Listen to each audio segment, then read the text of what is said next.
47 million ஆண்டுகளுக்கு முன்பு வானில் சூரியன் செம்பொன்னாய் கனக்கிறது.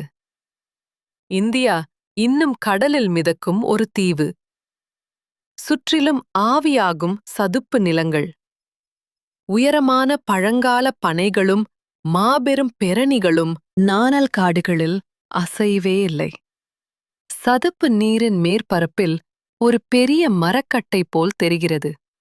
ஆனால் அது மரம் அல்ல. வெண்கல நிற செதில்கள் அகன்ற ஒரு நொடியில் எல்லாம் மாறுகிறது. வெடிப்பு போல் நீர் சிதறுகிறது. 50 அடி உடல் இடியாய் எழுகிறது. இது வேகமான தாக்குதல் அல்ல, இது தவிர்க்க முடியாத சக்தி. ஒரு ஆறு திசை மாறுவது போல், ஒரு மலை இடம்பெயர்வது போல்.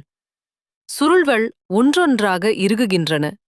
காண்டாமிருகம் கத்துகிறது. காடு அமைதியாகிறது. வாசுகி வென்றான். வாசுகி எப்போதும் வெல்வான். மாலை வெளிச்சத்தில் வாசுகி மெதுவாக நீரில் திரும்புகிறான். சூரியன் மறைகிறது. ஆகாயம் செம்பொன்னும்